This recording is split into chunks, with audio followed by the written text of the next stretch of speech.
Hello everyone, welcome again. शुरुआत करते हैं वॉल्यूम नंबर 1 क्वांटिटेटिव मेथड्स के learning module number 4 probability tree and conditional expectation के session number 1 की। और इस सेशन में मैं आपके साथ में डिस्कस करने वाला हूं प्रोबेबिलिटी के बेसिक कॉन्सेप्ट्स। प्रोबेबिलिटी कैसे कैलकुलेट होती है, उसके प्रिंसिपल्स ऑफ काउंटिंग क्या है। देयर आर 5 प्रिंसिपल्स जिसके बारे में हम डिस्कस करेंगे। What is subjective probability? What is objective probability? What are odds for event and odds against event? ये सारे टॉपिक हम यहाँ पर डिस्कस करने वाले हैं। ये सब 2026 के CFA लेवल 1 के कोर स्टडी मटेरियल का पार्ट नहीं है, ये उन्होंने प्री रिक्विजिट्स में डाला हुआ है। 2027 के सिलेबस से रिलेटेड जो उनका अनाउंसमेंट है कि वो क्वांटिटेटिव मेथड्स का प्री रिक्विजिट हटा रहे, तो उम्मीद करता हूं कि ये वापस से वो क्या करेंगे, कोर स्टडी मटेरियल का पार्ट बनाएंगे। बिकॉज कोर स्टडी मटेरियल में जो हमारे expected value, expected return of portfolio और एक्सपेक्टेड वेरिएंस की जो कैलकुलेशन है, वो बिना प्रोबेबिलिटी के बेसिक कॉन्सेप्ट सीखे समझ में नहीं आती है, क्योंकि वहां टोटल प्रोबेबिलिटी रूल लगता है। तो पहले तो ये सीखना पड़ेगा इस सेशन में कि प्रोबेबिलिटी कैलकुलेट कैसे होती है, कैसे प्रेजेंट होती है। देन उसके बाद हम उससे रिलेटेड सेकंड सेशन में लेने वाले हैं addition rule, multiplication rule and total probability rule. Actually जो 2026 के स्टडी मटेरियल का पार्ट है, एक्सपेक्टेड वैल्यू और एक्सपेक्टेड वेरिएंस कैलकुलेट करना, वो सब हमारा एक्चुअली सेशन 3 में जाएगा।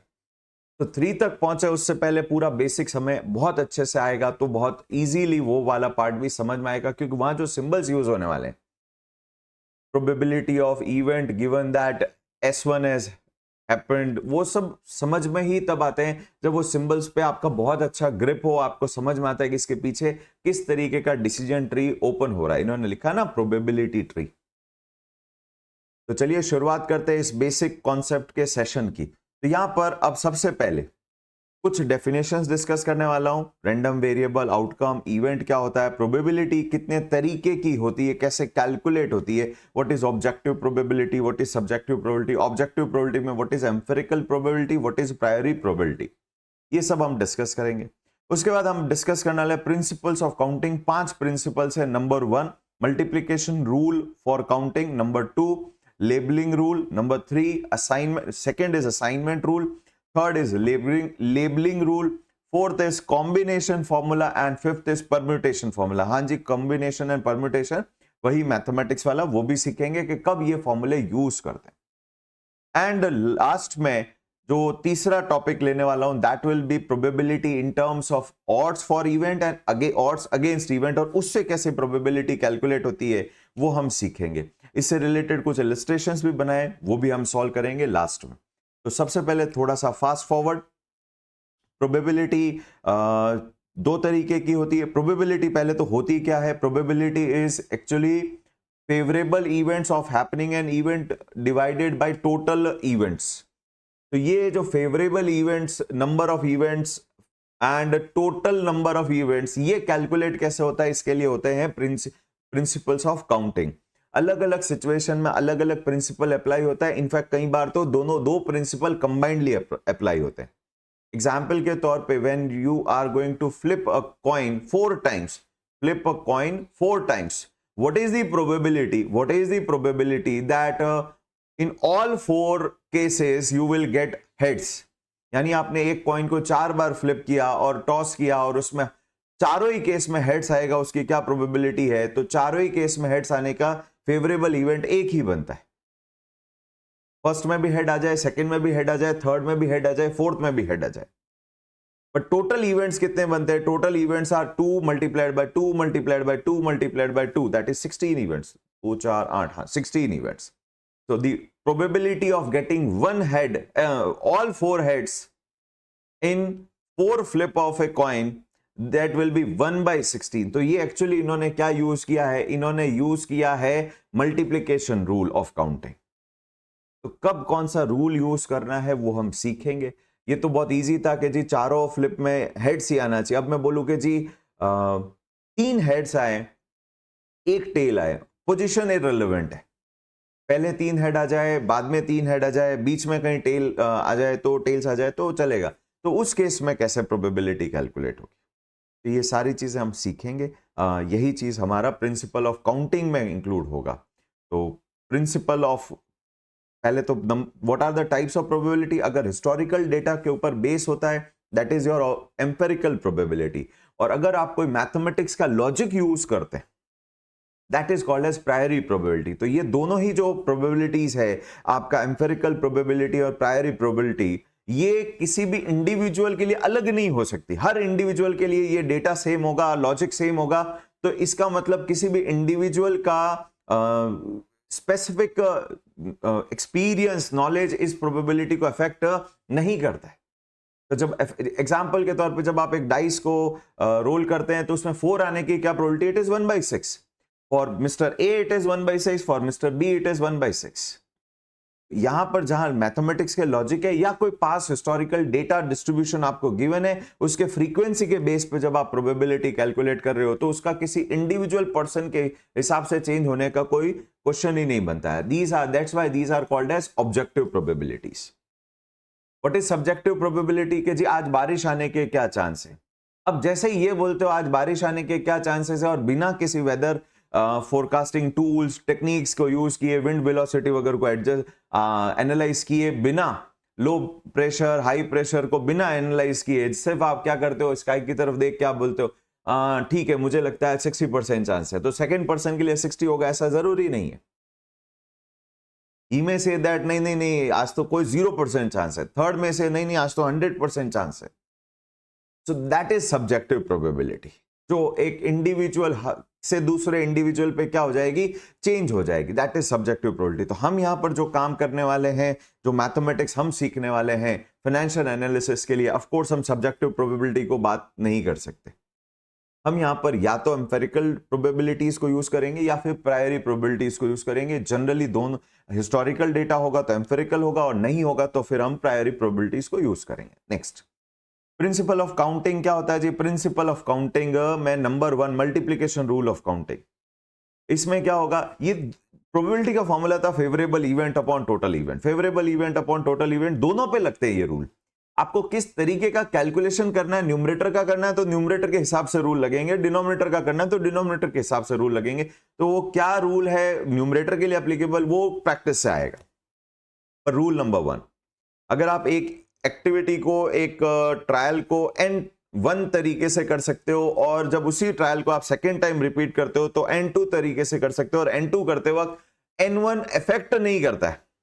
आप एक कॉइन को फ्लिप करते हो तो हेड्स भी आ सकता है, टेल्स भी आ सकता है, 2 इवेंट बनते हैं। जब आप सेकेंड टाइम फ्लिप करते हो तो अगेन आपका हेड्स भी आ सकता है, अगेन आपका टेल्स भी आ सकता है। तो सेकेंड फ्लिप का फर्स्ट फ्लिप के से कोई इफेक्ट नहीं हो रहा है, कोई बायसनेस क्रिएट नहीं हो रहा है। तो ओवरऑल कितने टाइप के आपके कॉम्बिनेशन बन सकते हैं, 4 combination, 2 multiplied by 2, heads heads, heads tails, tails heads and tails tails.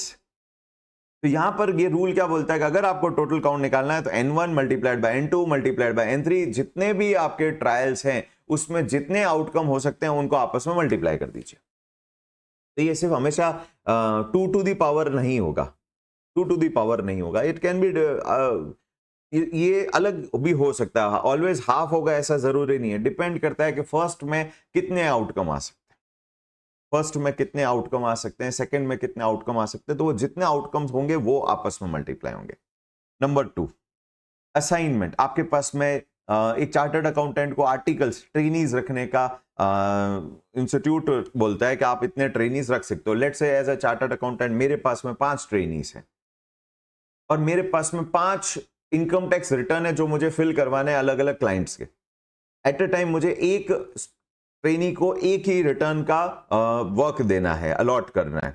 तो अब यहां पर जब आप वर्क अलॉट करते हो, असाइनमेंट करते हो, तो पहला इनकम टैक्स रिटर्न जो मुझे फिल करवाना है वो मैं कितने लोगों को दे सकता हूं, 5 में से किसी को भी दे सकता हूं, अज्यूमिंग सबकी नॉलेज इक्वल है। तो first ITR can be, income tax return can be given in 5 ways. But जब मैं सेकेंड ITR अलॉट करने की बात करूंगा, now how many options now I have, there are only 4, क्योंकि जब फर्स्ट ITR किसी एक पर्सन को अलॉट हो गया है तो अब उसको सेकेंड ITR, ये मान के चलते हैं कि एक पर्सन को, एक आर्टिकल को, एक ट्रेनी को एक ही ITR मिलेगा और एक ITR पे एक ही ट्रेनी वर्क करेगा।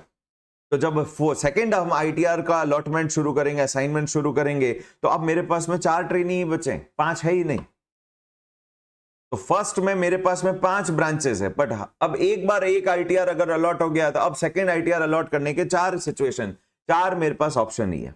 थर्ड के केस में मेरे पास 3 ऑप्शन है, फोर्थ के केस में मेरे पास सिर्फ 2 ऑप्शन बचेंगे, और लास्ट आईटीआर में तो अब एक ही पर्सन फ्री है, तो उसी को अलॉट करना पड़ेगा। तो इसमें मैंने क्या किया, इसमें मैंने जैसे जैसे मेरे पास में नंबर ऑफ असाइनमेंट का काम करना शुरू किया, वैसे वैसे हर नंबर में से मैंने 1 माइनस किया। पहले मैंने 5 किया, 5 के बाद मल्टीप्लाई बाय 4, 20 असाइनमेंट्स, 20 ऑप्शंस हो गए मेरे पास। पहली बार में 5, 5 के बाद में 4 में से किसी को भी अलॉट कर सकता हूं, तो मेरे पास ओवरऑल 20 कॉम्बिनेशंस हो गए। फिर 3 को और ऑप्शन को है मेरे पास, हर ब्रांच में 3 ऑप्शन और हो जाएंगे, तो ये ब्रांचेस की तरह, ट्री की तरह ये ब्रांचेस ओपन करता जाएगा, और अल्टीमेटली जितनी ब्रांचेस होगी that is my total count. Next is labelling, वो करेंगे कॉम्बिनेशन, परम्यूटेशन, ये फॉर्मूले सीखते हैं डिटेल में। Combination is factorial n upon factorial r upon in division it is factorial r multiplied by factorial n minus r। Permutation के case में factorial n upon factorial n minus r। अब ये क्या है, ये थोड़ा सा डिटेल करेंगे, विथ नंबर्स लेंगे तो ज्यादा बेहतर रहेगा। odds for an event, odds for event is probability favorable events upon unfavorable events, not total events, and odd against it is unfavorable events upon favorable event। तो वो कई बार हम गैम्बलिंग में एक चीज सुनते हैं, 1 का 4। What that means, 1 का 4 यानी कि अगर आपने 1 रुपए की बैटिंग की तो आपको वापस कितने मिलेंगे, 4 रुपीज एक्स्ट्रा मिलेंगे अगर आप जीतेंगे तो यानी टोटल आपको कितने मिल गए जी, टोटल आपको 5 रुपए मिल गए। और इसी के अगेंस्ट में 4 का 1 हो जाएगा। 4 का 1 मतलब क्या है कि अगर आप 4 रुपए लगाएंगे तो वापस 1 रुपए आपको अर्निंग होगी एज अगर आपका आप विन करते हैं आपके बैटिंग में, तो 4 + 1 आपको 5 वापस मिलेगा। तो ये ऐसा 1/4 या 4/1 that is your odds for event and odds against event. उससे कैसे प्रोबेबिलिटी निकालते हैं, तो उसके लिए हमारे पास स्पेसिफिक फॉर्मूले हैं, वो हम डिराइव करते हैं। तो चलिए शुरुआत करते हैं, अब थोड़ा डिटेल में बात करते हैं। डिटेल में सबसे पहले random variable, what is random variable, वैसे आगे हम जाके बात करेंगे। There are 2 type of random variable, discrete random variable and continuous random variable. तो पहले तो रैंडम वेरिएबल है क्या। Random variable is a quantity whose future outcome are uncertain. Example, कल टेम्परेचर क्या रहेगा, इट कैन बी 45, समर है, it can be 44, it can be 43, 48, 47। तो यहां पर जब आप एक अब अगले दिन क्या टेम्परेचर रहेगा वो मुझे आज नहीं, अच्छा हम जब भी प्रोबेबिलिटी की बात कर रहे हैं तो ये हम हमेशा फ्यूचर के रिलेटेड बात कर रहे हैं, और फ्यूचर किसी ने नहीं देखा, तो यहां पर सिर्फ प्रिडिक्शन किया जा सकता है। तो प्रिडिक्शन जब आप कर रहे हो कि कल क्या टेम्परेचर रहेगा, या फिर एक शॉप में कितने वॉक इन हो गए अगले दिन, 100 कस्टमर आएंगे, 120 आएंगे या 80 आएंगे, ये अनसर्टेन है। दिस जो ये नंबर ऑफ वॉक इन हुआ या टेम्परेचर हुआ, that is your random variable, जिसकी वैल्यू फ्यूचर में क्या होगी वो अनसर्टेन है। अगर किसी चीज की वैल्यू सर्टेन है तो that is not random, that is not random. Next, outcome. तो ये जो रैंडम वेरिएबल के जो आप आउटकम जितने भी वो वैल्यूज ऑप्ट कर सकता है, that are your outcome for that random variable. अब क्वेश्चन ये, क्या ये फाइनाइट लिस्ट ही होगी आउटकम की। एग्जांपल के तौर पे जब आप एक डाइस को रोल करते हो तो देयर आर ओनली 6 आउटकम, 1 आ सकता है, 2 आ सकता है, 3, 4, 5, 6, डन, दैट्स इट। आपके पास में एक बैग है जिसमें 12 कलर की बॉल है, आप अगर उसमें से पिक करते हो एक बॉल को तो वो 12 ही कलर आ सकते हैं, 12 में से कोई एक ही आ सकता है, इनफाइनाइट कलर नहीं आ सकते। लेकिन क्या आउटकम इनफाइनाइट भी हो सकते हैं? यस। एग्जाम्पल के तौर पे XYZ कंपनी का ग्रॉस प्रॉफिट क्या होगा, it can B 10%, it can B 11%, 12%, 9%। तो हो रहा है ना, ये तो फाइनाइट ना जी, ना जी। 10 और 11 के बीच में 10.5 भी हो सकता है, 10.25 भी हो सकता है परसेंट, 10.75 भी हो सकता है, 10.2501% भी हो सकता है, 10.2502% भी हो सकता है। तो इसका मतलब 10 और 11 के बीच में इनफाइनाइट नंबर ऑफ आउटकम्स हो सकते हैं। यानी ऐसा भी हो सकता है कि सिचुएशन ऐसी हो कि फाइनाइट आउटकम की जगह इनफाइनाइट आउटकम हो, वहां पर भी प्रोबेबिलिटी निकालना हमें आना चाहिए, वहां कॉन्टिन्यूस डिस्ट्रीब्यूशंस यूज होंगे। तो अभी हम डिस्क्रीट, तो ये दो तरीके के एक्चुअली आउटकम हो गए। One is your discrete random variable, जहां आपके पास में फाइनाइट आउटकम है, डाइस रोल कर रहे हैं, 1 आएगा, 2 आएगा, 3 आएगा, 4 आएगा, 5 आएगा, जहां आप लिस्ट डाउन कर सकते हैं आउटकम्स को। और जहां आप लिस्ट डाउन नहीं कर सकते, इनफाइनाइट आउटकम हो जाते हैं, वहां पर आपका क्या होगा, कॉन्टिन्यूस डिस्ट्रीब्यूशन प्रोबेबिलिटी का लगेगा। वो अभी बात नहीं करते, वो हमारा नेक्स्ट स्टेज होगा, पहले एक बार बेसिक प्रोबेबिलिटी तो सीख लें। तो अभी हम डाइस, कॉइन, ऐसे ही एग्जाम्पल लेने वाले।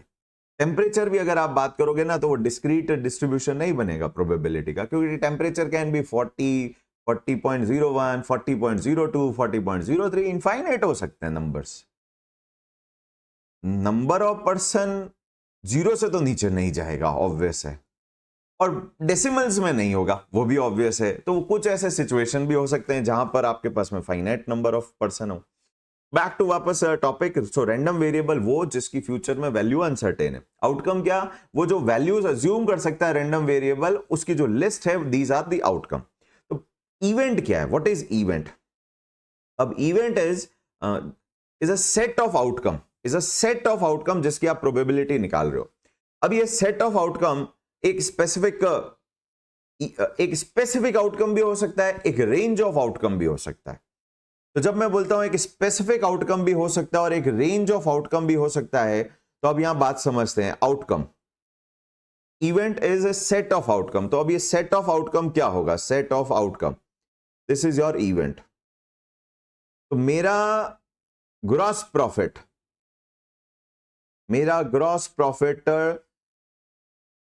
यहां एवरेज 12% है, पर नेक्स्ट ईयर मेरा ग्रॉस प्रॉफिट 10% रहेगा exact. GP is equals to 10%। This is an event outcome, जहां एक fix outcome, GP will be greater than equals to 10%। एक रेंज ऑफ आउटकम है, एक रेंज ऑफ आउटकम है। GP is less than equals to 10%, again एक range of outcome है जो कि 10 और 10 के नीचे इनफाइनाइट नंबर ऑफ जीपीज को कवर करेगी। It can be GP greater than 10%, इसमें 10 इंक्लूड नहीं होगा, पर 10 के आगे वाले सारे इंक्लूड हो जाएंगे। GP can be less then 10%। सो ये हमारे इवेंट्स हो गए जिसकी हम प्रोबेबिलिटी निकालेंगे कि जी ये इवेंट होने के क्या चांस है। तो जब आप एक स्पेसिफिक आउटकम की बात करते हैं तो हम ऐसे लिखते हैं, probability of GP equals to 10%। और जब आप एक रेंज की बात करते हैं तो हम कहते हैं GP will be less than equals to 10%। Same तरीके के डाइस के रोल में वो यहां डिस्क्रीट होगा, तो आउटकम 1, 2, 3, 4, 5, 6 हो सकते हैं। अब यहां क्या होगा, probability of getting exact 4, probability of getting x equals to 4, ऐसे लिखना चाहिए एक्चुअली, तो x इक्वल्स टू 4 कि जी डाइस रोल करेंगे, उसमें x इज रिप्रेजेंटिंग और रैंडम वेरिएबल कि क्या आउटकम आएगा। x लेस देन 4 भी हो सकता है, तो इसमें 1 प्रोबेबिलिटी ऑफ 1 प्लस सारी प्रोबेबिलिटीज ऐड हो जाएगी, plus probability of 2 plus probability of 3 plus probability of 4 भी आएगा इसके अंदर, इंक्लूडिंग है 4। और अगर आप ये बोलते हो what is the probability of x greater than 4, तो इसमें 4 अब इंक्लूड नहीं है, it is a probability of 5 plus probability of 6। 4 and 5, 5 and 6 दोनों इवेंट में से कोई भी एक आए, कोई भी एक आए, और ए और बी दोनों ही ग्रेटर देन 4 है, तो ये होता है एक्चुअली एडिशन रूल, जो कि हमारा नेक्स्ट सेशन का पार्ट में हम डिस्कस करेंगे। तो यहां ये सब हमारे प्री रिक्विजिट्स में, और ये करना बहुत जरूरी है अगर आपको टोटल प्रोबेबिलिटी रूल जो कि पोर्टफोलियो मैनेजमेंट में यूज होगा वो समझना है। तो इसीलिए मैं इतना डिटेल में ये बेसिक्स पढ़ा रहा हूं। आगे बढ़ते हैं। तो आई होप सबको इवेंट और इवेंट की प्रोबेबिलिटी क्या होती है वो समझ में आया। रैंडम वेरिएबल क्या है, रैंडम वेरिएबल के आउटकम होंगे, रैंडम वेरिएबल जिसका आउटकम अनसर्टेन। आउटकम क्या, वो वैल्यूज जो एक रैंडम वेरिएबल अज्यूम कर सकता है। It can be a finite list, dice का case, it can be a infinite list, आपके ग्रॉस प्रॉफिट का list. Next is event is a set of outcome जिसकी आप प्रोबेबिलिटी निकाल रहे हो। It can be a specific point, it can be a range of points, it can be a range of outcomes. So hopefully सबको clear हुआ तीनों words में। तो प्रोबेबिलिटी किसकी होगी, इवेंट की होगी। Now what is probability, again एक और क्वेश्चन ये आता है कि प्रोबेबिलिटी क्या है। Probability of a event is equals to probability of a event is equals to favorable number of events, favorable number of events upon total events. Probability of x is equals to favorable number of events with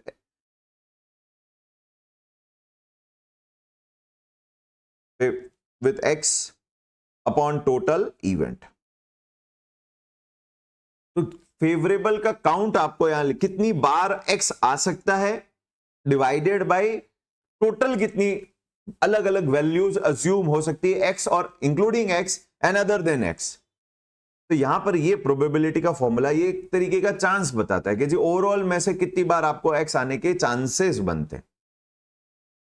तो ये value होगी कितने से किसकी क्या कोई range हो सकती है? Yes, probability can be equals to zero. Zero का मतलब क्या है? प्रोबेबिलिटी अगर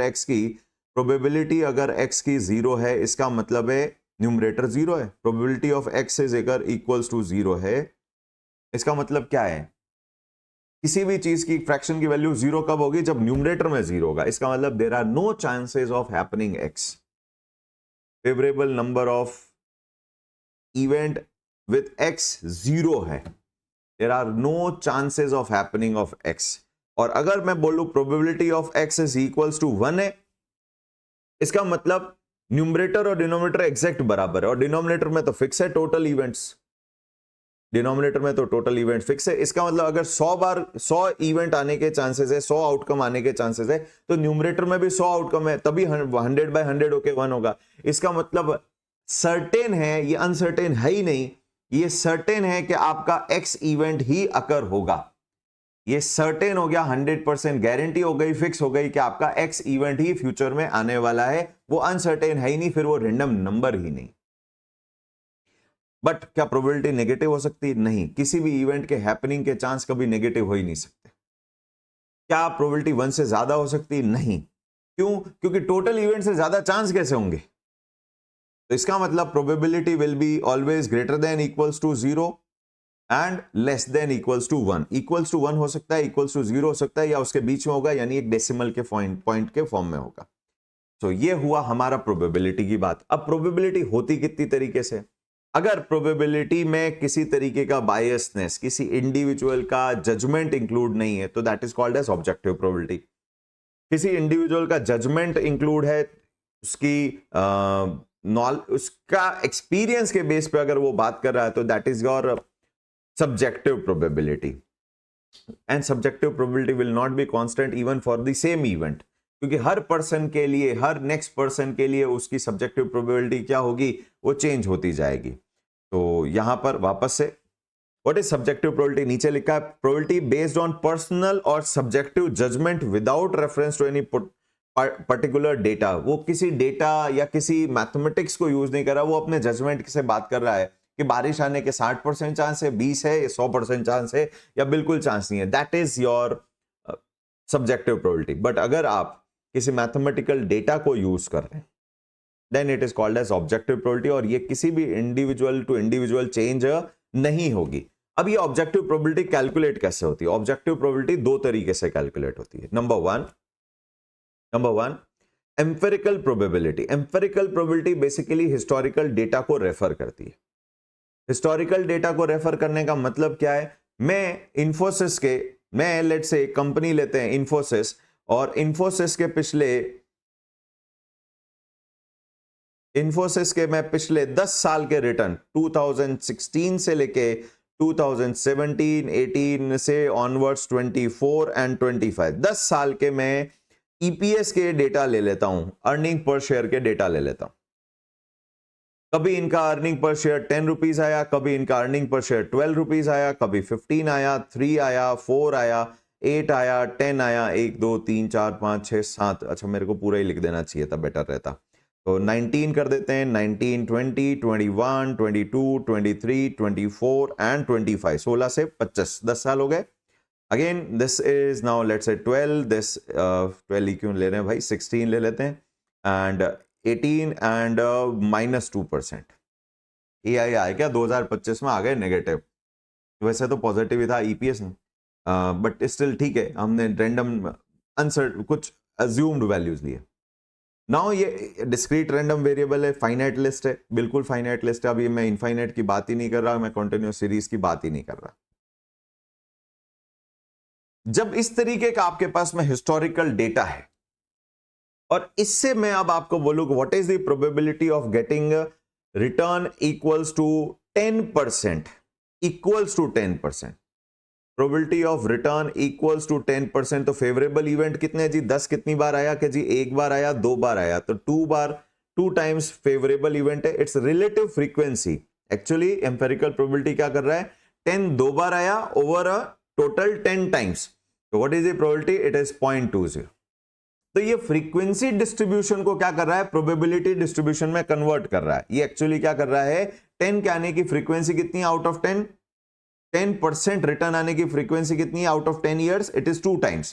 तो ये 2 टाइम्स को डिवाइड बाय 10 करके रिलेटिव फ्रीक्वेंसी बना रहा है, 2/10 relative to the total number of years is equals to your probability. तो एग्जांपल के तौर पे एक और डेटा ले लेते हैं, लेट्स से एक रैंडम वेरिएबल x है, which is generally the symbol for random variable, कि जी x के बच्चों के मार्क्स है, इस एक एग्जाम लिया और उनके मार्क्स की बात करें, किसी का है 50 आएंगे, किसी के 60 आएंगे, किसी के 70 आएंगे, किसी के 80 आएंगे, किसी के 90 आएंगे और कुछ लोगों के 100 आएंगे। लेट्स से राउंडेड नंबर ही आए। क्लास में कितने बच्चे हैं, फ्रीक्वेंसी, इसको क्या बोलेंगे, फ्रीक्वेंसी, कि जी आउट ऑफ 100 30 के हमारे 50 मार्क्स आए, 20 के 60 आए। ऑब्वियसली जैसे जैसे मार्क्स बढ़ेंगे नंबर ऑफ स्टूडेंट कम होंगे, सारे इंटेलिजेंट तो नहीं होते। 3 बच्चे 100 ले आए, 7 बच्चे 90 ले आए, हो गए जी 60, ये कर देते हैं 15, 25 और ये 15, ये हो गए 100 बच्चे। Now this is already exam जो ऑलरेडी हो चुका है और उसका हमने एक data, historical data frequency distribution बना रखा है, बराबर। अब इससे मैं बोलूं कि अगली बार नेक्स्ट टाइम क्या आउटकम रहेगा, 60 मार्क्स लाने वाले बच्चे कितने परसेंट, क्या चांस है कि बच्चों के 60% आएंगे, 60% मार्क्स आएंगे। तो यहां से जब आप प्रोबेबिलिटी करते हैं तो ये आप बेसिकली क्या कर रहे हो, फ्रीक्वेंसी को रिलेटिव बना रहे हो। 30 divide by 100 that is equals to 0.3, 0.2, 0.15, 0.25, 0.07 and 0.03, total is 1। अब ये total is 1 is also very important. तो आई होप सबको पहले तो ये समझ में आया what is empirical probability. Empirical probability एक हिस्टोरिकल डेटा सेट को यूज करके रिलेटिव फ्रीक्वेंसी से प्रोबेबिलिटी क्रिएट करता है in the form of formula frequency divided by sigma frequency, number 1। Number 2, what is a priori probability. प्रायोरी probability क्या करेगा, वो अभी हम जो रूल्स यूज करेंगे, principle of rules, principal of counting जो हम करने वाले हैं, उन लॉजिक्स को, उन मैथमेटिक्स को अप्लाई करेगा, यानी ये पास हिस्टोरिकल डेटा को यूज नहीं करेगा, नहीं करेगा। डिफरेंस समझाता हूं। डिफरेंस ये है कि जी मैंने एक कॉइन को 100 बार फ्लिप किया, कर दिया है ऑलरेडी, ये इवेंट, ये एक्टिविटी कर चुके हैं, और 100 बार जब फ्लिप किया, सुनिएगा ढंग से, 100 बार अगर हमने फ्लिप किया और उसमें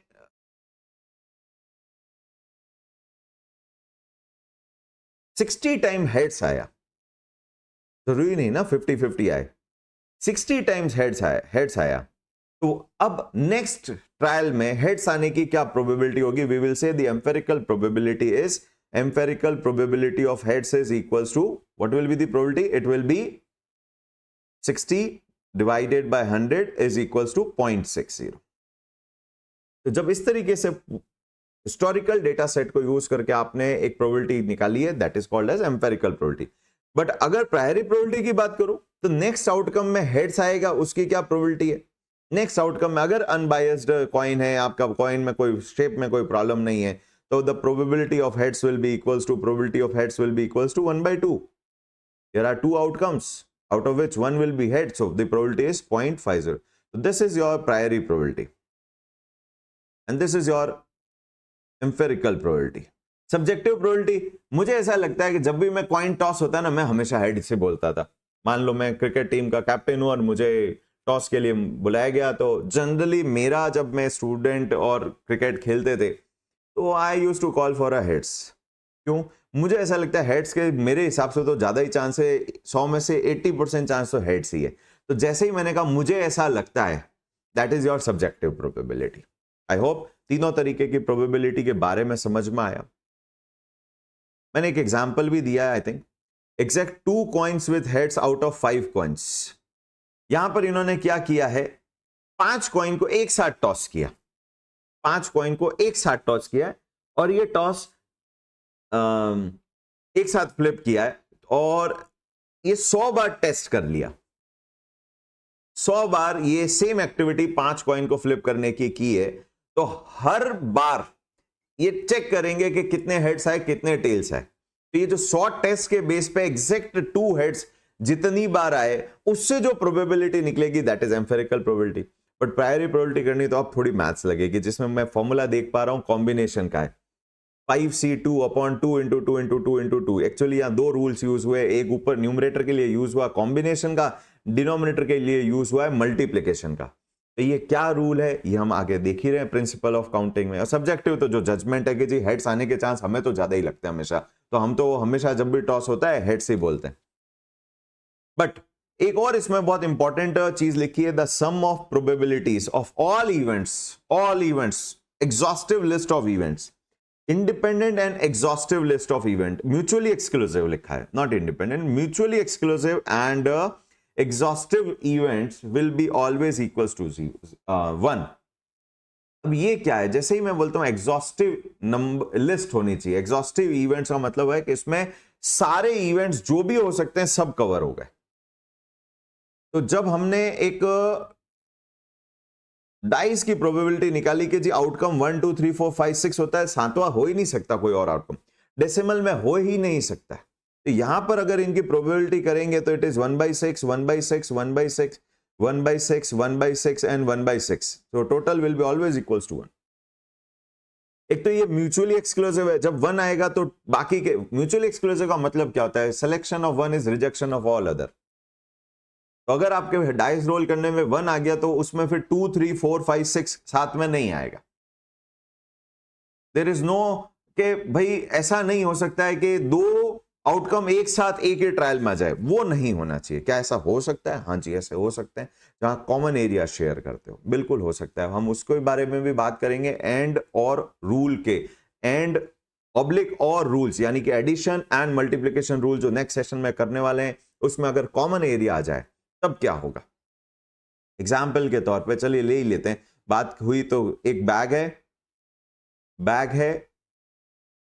बैग नहीं करते, एक एग्जाम लेते हैं, एक एग्जाम लेते हैं, और एग्जाम में 2 पेपर है, मैथमेटिक्स और साइंस, मैथमेटिक्स और साइंस। ये टोटल 100 बच्चे हैं जिनका हमने एग्जाम लिया है, टोटल काउंट ये आ गया जी, टोटल काउंट। अब जब मैथ्स का पेपर लिया तो मैथ्स के पेपर में 60+ मार्क्स लाने वाले ऑब्वियसली सारे तो नहीं होंगे। 60+ मार्क्स लाने वाले जो हमारे बच्चे हैं मैथ्स के एग्जाम में, वो है जी, ये है maths marks, mathematics marks greater than 60, greater than equals to 60 कर देते हैं, डिस्टिंक्शन आ गया। ये टोटल है हमारे पास में बच्चे, आउट ऑफ 100 40 स्टूडेंट्स है, ठीक है। तो 60 वो 40 नहीं 45 कर देते, थोड़ा ठीक रहेगा, वो 40 60 कंफ्यूजन नहीं होगा, 45। तो 55 वो बच्चे जिनके 60 से बिलो आए। सेकंड पेपर भी लिया था साइंस का, सेकंड पेपर भी लिया था साइंस का। तो जब साइंस का पेपर लिया तो उसमें 60+ आए, वो टोटल है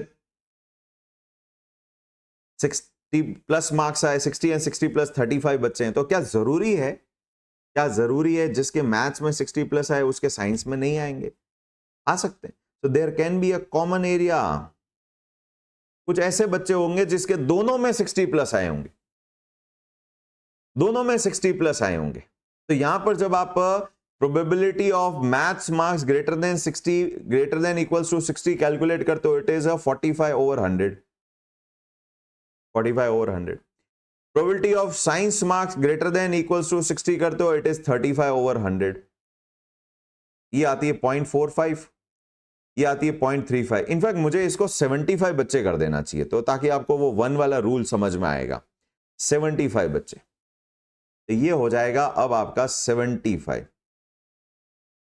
क्या इसकी टोटल आपकी 1 हो रही है? No, it is not equals to 1। In fact इसमें बाकी के बच्चे तो काउंट भी नहीं हुए। तो हमारे पास में रूल ये कहता है कि हर सारी प्रोबेबिलिटी को हमेशा ऐड कर देने से 1 होगा, ऐसा नहीं है। नंबर 1, प्रोबेबिलिटी के जो इवेंट्स है वो म्यूचुअली एक्सक्लूसिव है। क्या यहां म्यूचुअली एक्सक्लूसिव है? नहीं। There are common area, common students जो साइंस और मैथ्स दोनों में 60+ लेके आए, तो there is a common area. तो उस कॉमन एरिया को पहले तो क्या करना पड़ेगा? हटाना पड़ेगा। और जो एरिया बाहर का है, जो दोनों में ही 60 नहीं लाए, उनको भी ऐड करना पड़ेगा। तो ये जो म्यूचुअली एक्सक्लूसिव नहीं होगा, तो कौन सा एरिया हटाना है, कौन सा एरिया ऐड करना है, वो हमारा नेक्स्ट सेशन का पार्ट। बट अगर मैं यहां बात करूं कि जी म्यूचुअली एक्सक्लूसिव इवेंट ये है कि बच्चे जो मैथ्स में 100 लाए हैं, probability of maths greater than 60+ है, वो 45 बच्चे थे, 45 बच्चे हैं, तो इसकी प्रोबेबिलिटी है 0.45। और तो वो बच्चे जिसकी मैथ्स में 60 से बिलो आए तो वो हो गए 55/100। These are mutually exclusive event. जिसके 60+ आए वो 60 से कम नहीं है, और जो 60 से कम है वो 60+ नहीं है। तो ये हो गए आपके 0.55। ये हो गए म्यूचुअली एक्सक्लूसिव लिस्ट, और इनकी टोटल करोगे तो आपका क्या हो जाएगा? 1 होगा। तो ये सब चीजें थोड़ा सा हम आगे एडिशन रूल, मल्टीप्लिकेशन रूल करेंगे नेक्स्ट सेशन में, उसमें सीखेंगे। तो यहां पर ये एक प्रॉपर्टी थी जो हमें समझनी चाहिए कि प्रोबेबिलिटी की टोटल 1 तब होगी, नंबर 1, एक तो इवेंट म्यूचुअली एक्सक्लूसिव होने चाहिए, there should not be any common area. तो ये अगर होता है तो mutually exclusive event and exhaustive list होनी चाहिए। हाँ, एक और ये बात है, एग्जॉस्टिव लिस्ट यानी कोई भी इवेंट छूटा नहीं होना चाहिए। There should not be any event which is left. तो अगर मैं बोलता हूं प्रोबेबिलिटी ऑफ, इनमें ये 3 जो इवेंट मुझे दिख रहे हैं, क्या इन तीनों की टोटल अगर मैं करूं तो क्या मेरी 1 आएगी? क्या फर्स्ट इवेंट, सेकेंड इवेंट की probability, this is my first event, this is my second event, this is my third event, क्या इन तीनों इवेंट्स की प्रोबेबिलिटी टोटल करूं तो क्या 1 आएगी? नहीं, क्योंकि ये म्यूचुअली एक्सक्लूसिव नहीं है।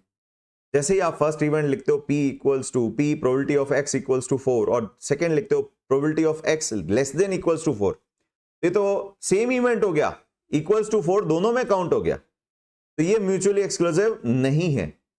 कॉमन है, एक इवेंट इक्वल्स टू 4 दोनों ही जगह इंक्लूडेड है। म्यूचुअली एक्सक्लूसिव की अगर लिस्ट बनानी है और एग्जॉस्टिव लिस्ट होनी चाहिए, तो that is your second plus third. अगर आप सेकेंड प्लस थर्ड करते हो तो probability of 1, probability of 2, probability of 3, probability of 4, वो थर्ड वाले केस में नहीं है जहां x ग्रेटर देन 4 है। और x ग्रेटर देन 4 में क्या है? Probability of 5 and probability of 6, जो कि सेकेंड वाले केस में नहीं है। और टोटल 6 ही आउटकम हो सकते हैं एक डाइस के केस में, तो ओवरऑल क्या होगी? 1/6 plus 1/6 plus 1/6 plus 1/6 is equals to 4/6। इधर 1/6 plus 1/6 is equals to 2/6, and इनकी टोटल करेंगे इट विल बिकम 1। तो एक तो एग्जॉस्टिव लिस्ट होनी चाहिए, कोई भी इवेंट छूटा हुआ नहीं होना चाहिए, और कोई भी 2 इवेंट के जो अकरेंस के चांसेस है वो कॉमन एरिया नहीं क्रिएट करने चाहिए। There should be a mutually exclusive situation, और अगर नहीं है तो कुछ हमारे को क्या करना पड़ेगा? सब्ट्रैक्ट करना पड़ेगा, तभी आपका क्या होगा? टोटल 1 आएगा। तो ये चीजें हम अगले वैसे सेशन में बहुत डिटेल में आने ही वाली है, वहां और लेंगे।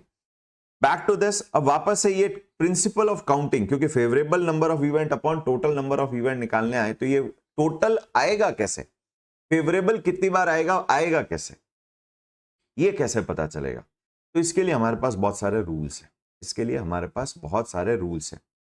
पर उससे पहले जैसे एक और प्रोबेबिलिटी का क्वेश्चन करते हैं। लेट्स से प्रोबेबिलिटी निकालनी है, मैंने कुछ आंसर्स दे रखे हैं, क्वेश्चंस बना रखा है।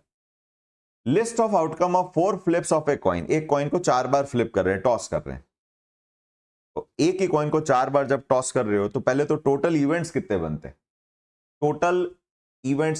हैं? यानी टोटल आउटकम कितने बनते हैं? टोटल आउट इवेंट, तो चलो इवेंट की तो प्रोबेबिलिटी होगी, event can be a single outcome, it can B A range of outcome.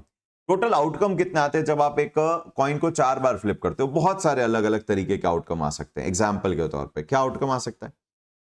First में भी हेड्स आ जाए, सेकंड में भी हेड्स आ जाए, थर्ड्स में भी हेड्स आ जाए, फोर्थ में भी हेड्स आ जाए। Heads heads heads tails, heads heads tails heads, heads tails heads heads, tails, heads, heads and heads, ये तीन तीन हेड्स हैं। 2 बार हेड्स आए, 2 बार टेल्स आए। Heads heads, tails tails, heads tails, heads tails. Consecutive नहीं है, ऊपर वाला कॉन्जिक्यूटिव था। टेल, हेड्स, हेड्स, टेल, ये कॉन्जिक्यूटिव हेड्स हो गए। टेल, हेड्स, टेल्स, हेड्स, फिर ब्रेक हो गए, कॉन्जिक्यूटिव नहीं है। टेल, टेल, हेड्स, हेड्स, आ गए क्या सारे इवेंट?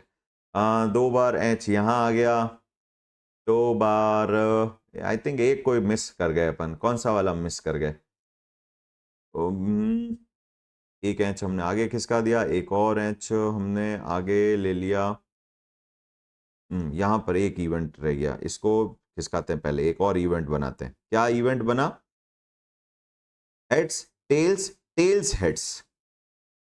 पहले तो सेकेंड वाले को ही पीछे ले गए, अब फर्स्ट वाले को भी पीछे ले जाते हैं। तो फर्स्ट वाला क्या हो जाएगा? Tails, heads, tails, heads. Next is tails, tails, heads, heads. कोई तो एक मिस कर रहे हैं, क्या मिस हो रहा है देखते हैं, जगह छोड़ देते हैं। नेक्स्ट इज टोटल कितने आने चाहिए वो भी देख लेंगे। अब सही किया क्या मैंने? 2 और 2 ये हो गए, फिर 2 लास्ट वाले के साथ हो गए, फिर 2 ये हो गए एंड 2 ये हो गए, 5 ही हो रहे हैं, हो सकता है, मुझे भी नहीं आइडिया, देखते हैं, अभी कोई मिस होगा तो देख लेंगे। हेड्स, 3 बार टेल्स आ गया, tails, heads, tails, tails, tails, tails, heads, tails, tails, tails, tails and heads, चारों टेल्स आ गए। तो टोटल ये तो 5 हुए और ये 5, 10, और एक तो कोई मिस हुआ है हमारा। Which one I have missed? ये ठीक है, दोनों हेड्स हैं, दोनों हेड्स हैं, ये दोनों हेड्स हैं, फिर ये दोनों हेड्स हैं। कुछ तो मैं मिस कर रहा हूं, एक चीज कोई मिस हो रही है, जो 1 2 3 4 5 6 7 8 9 10 और 15, क्योंकि टोटल 16 इवेंट्स होने चाहिए रूल्स के हिसाब से। तो एक इवेंट क्या मिस हो रहा है, बहुत सोचना पड़ रहा है, इस तरीके की लिस्टिंग करने में सोचना पड़ रहा है। और अभी तो 4 फ्लिप हुए हैं, 4 से 5वां हो जाएगा तो 32 ऐसे केस ओपन हो जाएंगे। क्या मिस कर रहे हैं? Let me think. H H H H H H, okay, 2 जोड़े, फिर यहां 2 जोड़े, बीच में 2 जोड़े आए ही नहीं अभी तक। हाँ, ये रहा, tails, heads, heads and tails आ गए, अब पूरे इवेंट हो गए। यस, 2 जोड़े लास्ट में, 2 जोड़े इधर फर्स्ट में, लास्ट में, ये फर्स्ट 2 जोड़े हो गए, ये लास्ट में 2 जोड़े हो गए, और बीच में 2 जोड़े हो गए, ये भी मिस हो गया था। चलो टोटल 16 इवेंट हो गए। तो ये मुझे 16 कहां से पता चला? ये रूल्स ऑफ काउंटिंग, ये रूल्स ऑफ काउंटिंग में आएंगे, पर पहले रूल्स ऑफ काउंटिंग से पहले अब अपन प्रोबेबिलिटी की बात करते हैं। फर्स्ट ट्रांजैक्शन, फर्स्ट अगर मेरे को प्रोबेबिलिटी निकालनी है, probability of exact 2 heads, exact 2 है, 4 वाला इंक्लूड नहीं होगा, तो आपका फर्स्ट केस में क्या प्रोबेबिलिटी इंक्लूड होगा? Exact 2 heads. No no no no no, 3 head है। Yes yes yes yes yes and yes, out out out out and out. So total ये एक तो ये 16 है, 1 2 3 4 5 6 7 8 9 10 11 12 13 14 एंड 15 एंड 16 इवेंट्स है, 16 आउटकम है। 16 में से हमारे काम के कितने हैं? 6। तो प्रोबेबिलिटी क्या हो गई? Favourable event upon total event 6/16। ये तो सिर्फ 4 फ्लिप किए, सोचो 100 फ्लिप करेंगे तो क्या ही होगा नंबर। नेक्स्ट, लॉटरी खेलते हैं, लॉटरी में 35 में से कोई 6 नंबर का कॉम्बिनेशन आएगा तो क्या ही कॉम्बिनेशन बनेंगे, तो वो सारे कॉम्बिनेशन के रूल्स मैथमेटिक्स से लगेंगे, इस तरीके से लिस्ट डाउन करने से तो बिल्कुल भी नहीं होगा। सेकेंड, प्रोबेबिलिटी ऑफ 2 और मोर हेड्स, तो जैसे ही मैं बोलता हूं 2 और मोर हेड्स, यस, ये सारे इंक्लूड हो गए, 2 वाले भी हो गए। ये म्यूचुअल एक्सक्लूसिव नहीं है क्योंकि ये एग्जॉस्टिव लिस्ट तो हो गई 16 की, पर अब ये दोनों ही क्वेश्चन 1 और क्वेश्चन 2 म्यूचुअल एक्सक्लूसिव नहीं है क्योंकि 6 आउटकम कॉमन है, ये नहीं होंगे। 4 और 5 टोटल 11, तो यहां प्रोबेबिलिटी क्या होगी 11/16। Yes, we have got the answer.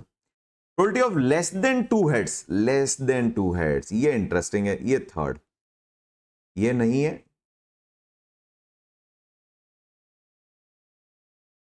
तो यहां पर जहां सेकंड में जो सेलेक्ट हुए थे थर्ड में नहीं हो रहे, और सेकंड में जो नहीं हुए वो सारे थर्ड में सेलेक्ट हो रहे हैं, और ये ओवरऑल 16 की लिस्ट है, तो फेवरेबल इवेंट्स आर 5, तो ये इन दोनों की सेकंड और थर्ड की टोटल करोगे it should come 1, the probability total of probability should come 1, और दिख भी रहा है 5/16।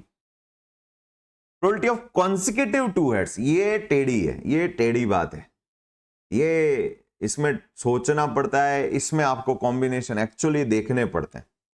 यस, 4 है तो चारों 2 का तो कॉम्बिनेशन है, पर 2 बार काउंट नहीं होगा क्योंकि आउटकम एक ही है। Yes yes yes yes and yes, ये 6 तो पूरे इंक्लूड हो गए क्योंकि ये तो 3-3 के कॉम्बिनेशन में 2 तो कहीं ना कहीं साथ है ही है। अच्छा 5 तक तो, और 6 में भी 2 कॉन्सेक्यूटिव है, ये नहीं होगा, अब ये भी नहीं होगा, ये भी नहीं होगा, ये हो जाएगा, ये लास्ट में 2 जोड़े हैं और बीच में 2 जोड़े वाले हो गए। यहां तो आया ही एक बार है, तो ये तो सारे ही आउट हो गए। कितने इवेंट हुए जी? इट इज 1 2 3 4 5 6 7 8 आउटकम हुए।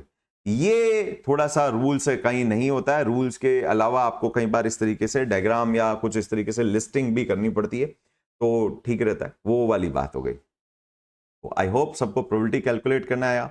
एग्जॉस्टिव लिस्ट 16 आउटकम की है और सेकंड और थर्ड म्यूचुअली एक्सक्लूसिव है, तो इनकी प्रोबेबिलिटी को ऐड करेंगे 11/16 and 5/16 will generate your equals to 1।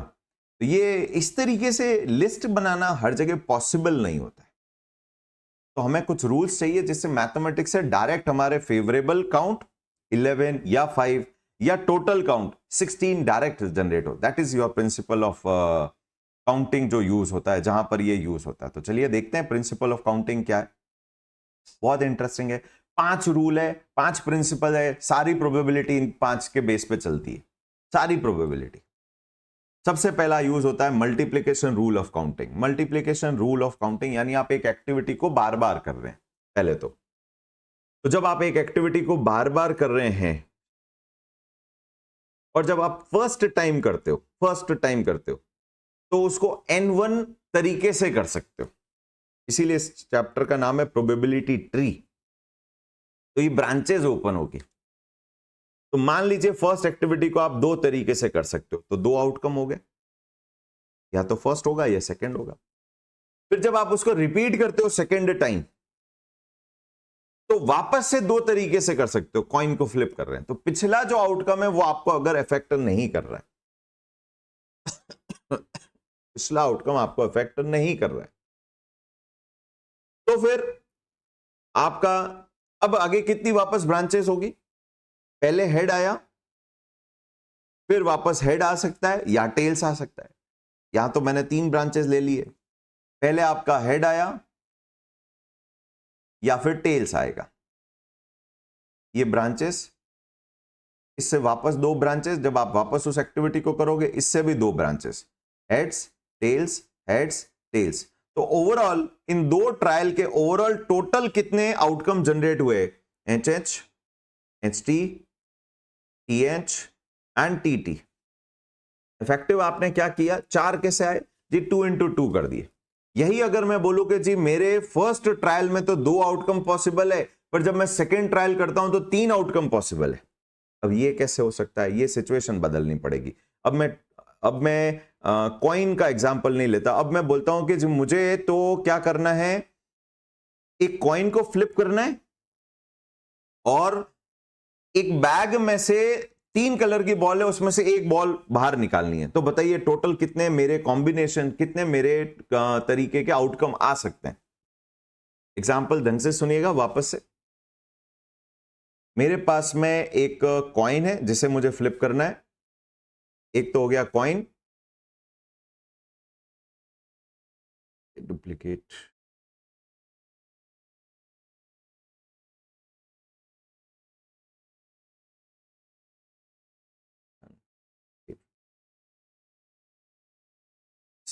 मेरे पास में एक तो कॉइन है। एक्टिविटी क्या करने वाला हूं, एक तो कॉइन को मैं फ्लिप करने वाला हूं, टॉस करने वाला हूं। इसके दो आउटकम है, हेड्स और टेल्स। प्लस दूसरी एक्टिविटी में क्या करने वाला हूं, दूसरी एक्टिविटी एक बैग है जिसमें red, blue and yellow 3 colour की एक एक बॉल है और मुझे उसमें से एक बॉल पिक करनी है। तो अब बताइए मेरे पास में टोटल कितने आउटकम आ सकते हैं? 6 आउटकम आ सकते हैं। हेड्स आ जाए प्लस रेड बॉल है, हेड्स आ जाए प्लस ब्लैक ब्लू बॉल है, हेड्स आ जाए प्लस येलो बॉल बाहर आ जाए, टेल्स आ जाए प्लस रेड बॉल है, टेल्स आ जाए प्लस ब्लैक बॉल या blue ball whatever it is, and tails plus yellow ball. 6 outcome है। ये 6 कैसे आए? एक्चुअली यहां हुआ है कि आपने जी पहले हेड्स या टेल्स ब्रांचेस ओपन हुई, इन ब्रांचेस पे वापस आपकी 3 ब्रांचेस ओपन हो गई, red, black, yellow, red, black and yellow. तो टोटल आपके पास में टोटल फाइनल आउटकम कितने हो गए? H R, H B, H Y, T R, T B and T Y. तो ये जो 6 आउटकम है, ये लिस्ट कैसे बनी? इफेक्टिवली आपने 2 मल्टीप्लाइड बाय 3 ब्रांचेस, टोटल 6 किया। तो अगर आपको इस तरीके के इंडिपेंडेंट ट्रायल से, मैं फिर बोल रहा हूं वर्ड इंडिपेंडेंट ट्रायल से, एक्टिविटीज है, independent activities in a trial है, इनफैक्ट ये बोलना ज्यादा सही रहेगा। यानी आप एक्टिविटी 1 करते हो N1 तरीके से, एक्टिविटी 2 करते हो N2 तरीके से, और N2 N1 से इफेक्ट नहीं हो रहा है। गिवन दैट N1 जिस भी तरीके से हो रहा है, N2 उस अपने तरीके से होगा। तो अगर आपको टोटल आउटकम निकालना है तो आप क्या करोगे? N1 और N2 को आपस में क्या कर दो? मल्टीप्लाई कर दो। तो मान लीजिए 3 एक्टिविटी करनी है, एक 2 तरीके से हो सकती है, एक 3 तरीके से हो सकती है, एक 4 तरीके से हो सकती है, और सेकंड एक्टिविटी को फर्स्ट से इफेक्ट नहीं होता, थर्ड वाले को फर्स्ट और सेकंड से कोई इफेक्ट नहीं होता। गिवन दैट फर्स्ट वाला N1 से हो चुका है, गिवन दैट सेकंड वाला N2 से हो चुका है, तो और थर्ड वाली एक्टिविटी अगर N3 types of outcome generate कर सकती है, तो टोटल आउटकम क्या होंगे? N1 multiplied by N2 multiplied by N3। तो जब मैंने कहा एक कॉइन को 5 बार फ्लिप किया या 4 बार फ्लिप किया तो टोटल कितने आउटकम आएंगे? पहली बार हेड्स टेल्स 2, सेकेंड बार हेड्स टेल्स, उसका फर्स्ट से कोई लेना देना नहीं 2, थर्ड बार भी 2, फोर्थ बार भी 2, तो 2 इंटू 2 इंटू 2 इंटू 2 16 टाइम्स। इसीलिए लिस्ट में भी हमारे पास में क्या आए थे? टोटल 16 आउटकम्स आए थे। तो what is this multiplication rule? If the first task can be done by N1 way, second task same activity same trial है, ट्रायल में टास्क है, एक्टिविटीज है, पहला टास्क, दूसरा टास्क, तीसरा task, this is the overall your trial, एक trial. तो एक हेड, एक बार कॉइन, दूसरी बार, तीसरी बार, चौथी बार, 4 बार जब आप फ्लिप करते हो, उससे जो ये 4 टास्क हो गए मिलके बना एक ट्रायल। तो एक ट्रायल का आउटपुट क्या होगा? H H H H H, ये हो सकता है। टोटल 16 तरीके के ओवरऑल आउटकम आ सकते हैं। Second task can be done by N2 ways given the first task हो चुका है N1 तरीके से, अब सेकेंड की बारी है, वो N2 से होगा, उसका N1 से कोई लेना देना नहीं। थर्ड वाला N3 से हो सकता है। तो ओवरऑल मेरे कितने आउटकम ओपन होंगे? It will B N1 plus multiplied by N2 multiplied by N3 till N के, टोटल के नंबर ऑफ टास्क है मेरे पास में एक ट्रायल के अंदर। आई होप सबको प्रिंसिपल ऑफ काउंटिंग समझ में आया। ये जितनी प्रैक्टिस करते हैं उससे उतना ही ज्यादा और ज्यादा बेहतर बनता है। सेकेंड रूल, 5 रूल है, तो मल्टीप्लीकेशन रूल डन। ये टोटल काउंट के लिए जनरली यूज होता है, जो डिनोमिनेटर ऑफ प्रोबेबिलिटी बनता है। Next, assignment of members of a group to a equal number of position, बहुत इंपॉर्टेंट है, जितने लोग हैं उतने ही पोजीशंस हैं। और अब आपको क्या करना है? एक दूसरे के साथ में कंबिनेशन आपको जोड़ना है। ग्रुप को, नंबर ऑफ पर्सन को नंबर ऑफ टास्क से अलॉट करने हैं। 5 आर्टिकल्स है एक चार्टर्ड अकाउंटेंट के पास में, उसको 5 ITR का जॉब, पांचों को बांटना है। गिवन दैट एक आर्टिकल ट्रेनी को एक ही ITR मिलेगा और एक ITR पे एक ही आर्टिकल काम करेगा। तो अब इसमें कैसे वर्क होगा? इसमें कैसे वर्क होगा जी? तो अगर मैं, मेरे पास 5 पर्सन है, वर्कर्स, ट्रेनीज है, D एंड E, मेरे पास ITR 1, 2, 3, 1, 2, 3 एंड 4 एंड 5, ये मेरे ITR है, वर्क है, ये मेरे प्रोजेक्ट्स हैं, ये मेरे प्रोजेक्ट्स हैं, ये मेरे पास में वर्कर्स हैं, एम्प्लॉइज है, एम्प्लॉइज है। अब मुझे अगर असाइनमेंट करना है एट अ टाइम, एक ये मानते हुए चलते हैं पांचों लोग पांचों तरीके के प्रोजेक्ट कर सकते हैं, ऐसा कोई रिस्ट्रिक्शन नहीं है। तो जब मेरे को फर्स्ट को अलॉट करना होगा ए को, मेरे पास 5 ऑप्शन होंगे, मेरे पास 5 ऑप्शन होंगे, 5 आउटकम कैन बी देयर। ए को फर्स्ट दे सकते हैं, सेकंड दे सकते हैं, थर्ड दे सकते हैं, फोर्थ दे सकते हैं, फिफ्थ दे सकते हैं। एक बार ए को अलॉट हो गया, टोटल काउंट, एक बार अगर ए को एक काम अलॉट हो गया तो एक काम कम हो गया, वॉट एवर इट इज। फिर अब आपके पास प्रोजेक्ट कितने रह जाएंगे? 4। तो जब जब बी को अलॉट करने जाओगे तो टोटल कितने आउटकम्स बन सकते हैं? 4। तो ए और बी के टोटल कितने कॉम्बिनेशंस बन सकते हैं? 5 into 4। ए को फर्स्ट मिला, सेकेंड मिला, थर्ड मिला, फोर्थ मिला एंड फिफ्थ मिला। अब इससे आगे बी की ब्रांच ओपन होगी। बी की ब्रांच ये बोलती है कि जी बी में 4 ऑप्शन हो जाएंगे, बी को सेकंड मिल सकता है, थर्ड मिल सकता है, फोर्थ मिल सकता है एंड फिफ्थ मिल सकता है।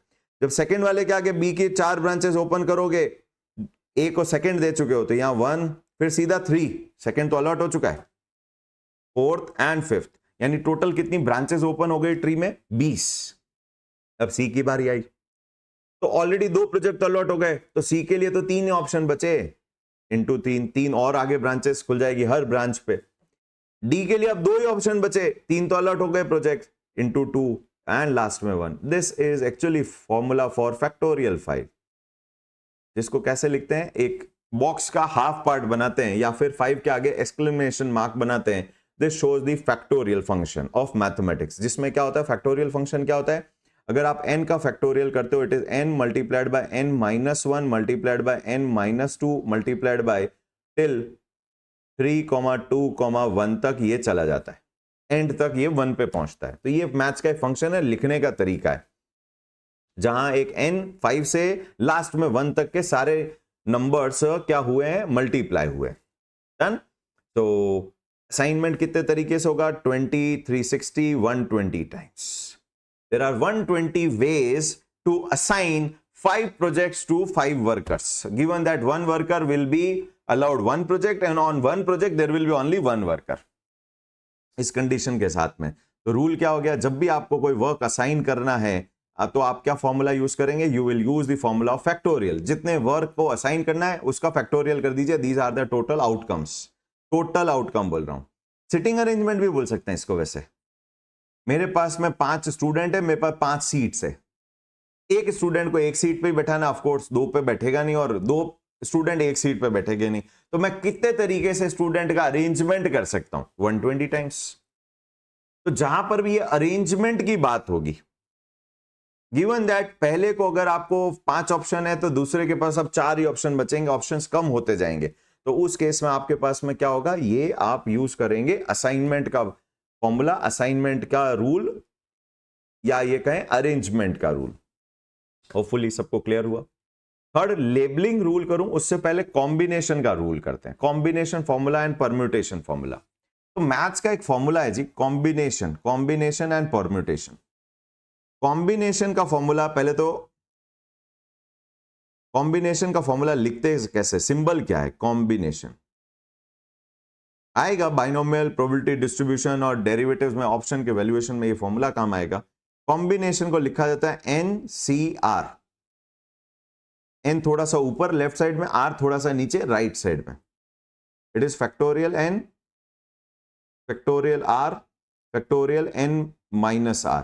मतलब क्या हुआ? अगर आपका 5C3 है तो क्या करेंगे? फैक्टोरियल 5, फैक्टोरियल 3, फैक्टोरियल 5 माइनस 3 करेंगे, which means 5, 4, 3, 2, 1 upon 3, 2, 1 multiplied by, multiply होगा, फैक्टोरियल फैक्टोरियल से आपस में मल्टीप्लाई होंगे।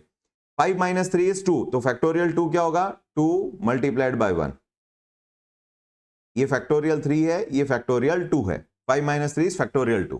तो यहां पर अब क्या होगा? ये cancel, this is equals to 5 into 4/2 is equals to 10। तो कॉम्बिनेशन क्या हुए, 5C3 की वैल्यू आ गई 10। ये वैल्यू कैलकुलेट करने का तरीका हुआ, पहले तो तरीका ये है। अब ये है क्या वो बताता हूं, उससे पहले परम्यूटेशन। परम्यूटेशन परम्यूटेशन का formula NPR। What is NPR? और NPX भी लिख देते हैं कई बार ये लोग, factorial n upon factorial n minus r, that's it.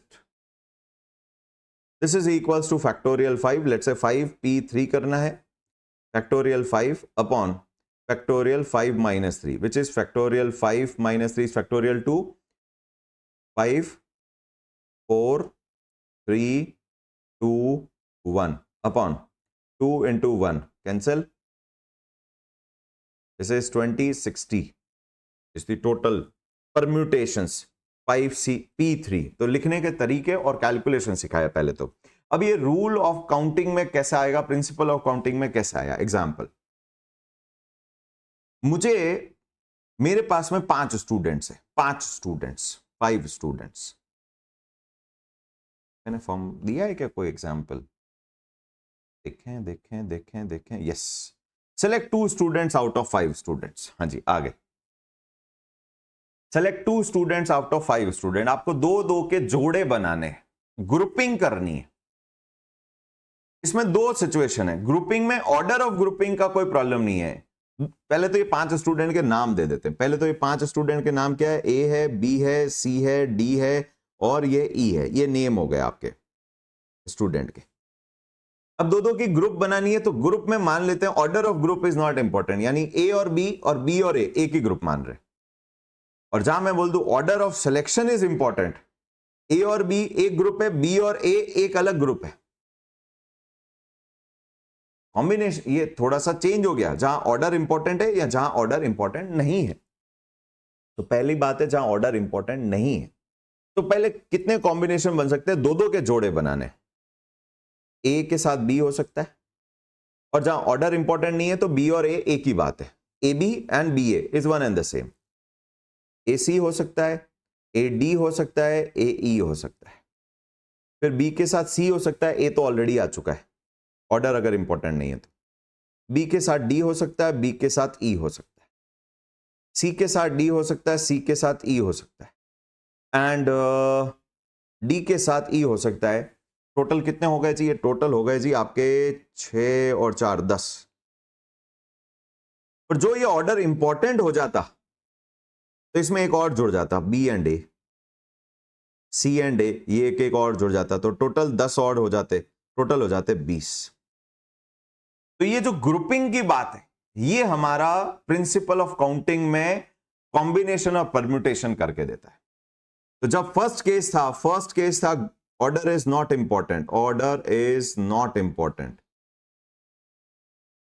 तो ये जो इतने मैंने लिस्ट बनाई, ये लिस्ट बनाने की जरूरत ही नहीं, आप टोटल आउटकम डायरेक्ट ही निकाल सकते थे। ऑर्डर इज नॉट इंपॉर्टेंट, तो total count is equals to total कितने आउटकम हो सकते हैं, आउटकम कितने हो सकते हैं, इट इज NCR, यानी कि 5C2। आप डायरेक्ट कॉम्बिनेशन का फॉर्मूला लगाइए, वो ये सारा काम आपके लिए करके देगा। It is equals two factorial 5 upon factorial 2 upon multiplied by factorial 5 minus 2, not 3, 2. So this is factorial 5 upon factorial 2 factorial 3. तो 3 2 1 मल्टीप्लीकेशन तो न्यूमरेटर डिनोमिनेटर दोनों से चला गया, it is equals to 5 multiplied by 4, factorial 3 नीचे से कैंसिल हो गया, it is 2 multiplied by 1, 2 multiplied by 1। So total 10 combination दिख रहे हैं जी हमारे। नेक्स्ट, अगर ऑर्डर इंपॉर्टेंट है, ऑर्डर इज इंपॉर्टेंट, तो फिर उसमें टोटल कैसे काउंट निकालते हैं? ऑर्डर इज इंपॉर्टेंट, तो फिर काउंट कैसे निकालेंगे? Total count is equals to, यानी अगर आपका ए और बी है और बी और ए अलग आउटकम है, ऑर्डर इंपॉर्टेंट है, तो उस केस में आप परम्यूटेशन यूज करेंगे। क्या रूल यूज करेंगे? परम्यूटेशन का मैथमेटिक्स होगा NPR, which is 5P2। Formula क्या बनेगा? Factorial 5 minus 2, which is factorial 3। This is factorial 5 upon factorial 3, तो फैक्टोरियल 3 का 3 to 1 दोनों जगह से उड़ जाएगा, 5 multiplied by 4 is equals to 20, जो कि विजिबल भी आंसर है, जो कि विजिबल भी है। 3-3 के जोड़े बनाने होते तो 3-3 के अगर जोड़े बनाने होते ए बी सी, अगर मानते हैं कि इसमें कोई ऑर्डर इंपॉर्टेंट नहीं है, A B D, A B E अभी खत्म नहीं हुआ, A C D, A C E, A D E, 6 combination तो एक के साथ ही बन गए, जो 4 थे वो अब 6 हो गए। और अगर ये ऑर्डर इंपॉर्टेंट है तो ये और बदल जाएगा, कभी कोई आगे कभी कोई पीछे, तो इतना सब करेंगे कैसे? लिस्ट डाउन करना तो पॉसिबल नहीं है, लिस्ट डाउन करना तो पॉसिबल नहीं है। तो अगर आउट ऑफ 5 अगर ये 2 की जगह 3 होता, अगर ये 3 आउट ऑफ 5 होते,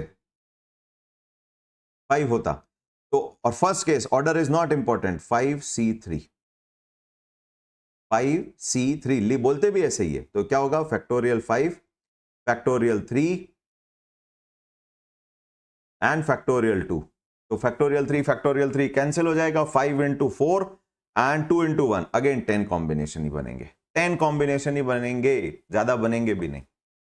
करके देख लीजिएगा लिस्ट डाउन। और अगर ऑर्डर इंपॉर्टेंट है तो 5P3, factorial 5, factorial 2, that's it. It will be equals to 5 into 4 into 3, that is equals to 20 into 3, 60 divided by 30 को टोटल अरेंजमेंट हो सकते हैं, बिल्कुल होंगे ना। A B C, अगर ऑर्डर इंपॉर्टेंट है तो B A C, C A B, कुछ भी हो सकता है। और भी कोई बन सकता है क्या? C B A, C B A, ये भी हो सकता है, C B A। कितना आया मेरा ये? फैक्टोरियल 5, 5 into 4, 5 into 4 20, नहीं कुछ तो गड़बड़ है, 5 into 4 20 into 3 डिवाइड बाय 2, अच्छा 2 क्यों किया फिर? तो ये हो गया भाई 2 क्यों, 60 है combination, yes. 5 into 4 into 3, 5 into 4 into 3, 60 को परम्यूटेशन बनेंगे, अरेंजमेंट। क्यों? एबीसी खुद 6 तरीके से हो सकता है, एबीसी, बीसीए, पहले तो ए के ही सारे आगे करने चाहिए थे, वो ज्यादा बेटर रहता। A C B, B A C, B C A, C A B, C B A, 6 arrange permutation हो गए। जहां ऑर्डर इंपॉर्टेंट है तो जो एबीसी कॉम्बिनेशन में एक काउंट हो रहा था वो अब 6 कॉम्बिनेशन, 6 ग्रुपिंग काउंट होगी। तो जहां हमारा कॉम्बिनेशन 10 आया था वहीं परम्यूटेशन 60 आया, 6 टाइम्स हो जाएंगे। तो अगर आप इसके कॉम्बिनेशन ग्रुपिंग बनाएंगे तो टोटल 10 बनेंगे, और जब इस तरीके से चलेंगे तो टोटल 60 टोटल हो चुके होंगे। ये टोटल काउंट के वो काम आएगा आपको डिनोमिनेटर में, जहां पर आपको ग्रुपिंग करनी है out of A total value में से कुछ स्पेसिफिक वैल्यू को अगर आपको एक्सट्रैक्ट करना है तो we have to use combination and permutation formula. Hopefully सबको ये समझ में आया। अब मैं जाता हूं एक लास्ट फॉर्मूला जो हमारा बचा है, that is labelling. Combination, the number of ways, ये टोटल काउंट के काम आता है जो डिनोमिनेटर में हम यूज कर रहे हैं, न्यूमरेटर में भी काम आएगा, वैसे फेवरेबल इवेंट में भी ये काम आ सकता है। अभी करते हैं। The number of ways that we can choose R object from a total n objects when the order in which R objects are listed does not matter. So we will use total count equals to NCR. और जहां ये order matter करता है list में तो it will B NPR। Permutation हमारे लिए वो सारे आउटकम जनरेट करके दे देगा, उसका काउंट निकाल के दे देगा। Last rule of principal of counting, last principal of counting is your labelling. Label करना है। लेबल करने का मतलब क्या है कि जी ये फॉर्मूला देख के तो समझ में नहीं आएगा डायरेक्ट, पर इसको जनरेट और इस फॉर्मूले को डिराइव करते हैं। इस फॉर्मूले को डिराइव करते हैं, उसके लिए मैंने एक एग्जांपल बनाया। मेरे पास में 10 म्यूचुअल फंड स्कीम्स है, 10 स्कीम्स है, और इन 10 म्यूचुअल फंड स्कीम जिसमें इन्वेस्टर पैसा लगाते हैं, मुझे उनके ऊपर लेबल लगाना है। लेबल का ऑर्डर इंपॉर्टेंट नहीं है। 5 पे मुझे लार्ज कैप का लेबल लगाना है, 3 पे मुझे मिड कैप का लेबल लगाना और 2 पे मुझे स्मॉल कैप का लेबल लगाना है, टोटल 10 के ऊपर लेबल हो जाएगा। तो अब ये लेबल किस तरीके से लगाए जा सकते हैं, उसके टोटल कितने ग्रुप बन सकते हैं, कितने तरीके के आउटकम हो सकते हैं। 10 में से किसी पे भी आप लार्ज कैप लगा सकते हो, पर 5 पे लगाना है। तो सबसे पहले क्या करना पड़ेगा, 10 में से 5 को इकट्ठा कर लो, उसके कितने आउटकम हो सकते हैं। पहला प्रिंसिपल कॉम्बिनेशन का, हम अरेंजमेंट नहीं कर रहे, हम सीक्वेंस भी हमारे लिए इंपॉर्टेंट नहीं है। कोई भी 5 को आप पिक कर लीजिए, तो कोई भी 5 कितने तरीके से पिक हो सकते हैं। 10 बच्चे में से 5 का ग्रुप निकालना है, 10 स्कीम में से 5 का ग्रुप निकालना है, तो कितने तरीके से ग्रुपिंग हो सकती है। ग्रुपिंग के लिए तो या तो कॉम्बिनेशन होता है या परम्यूटेशन होता है।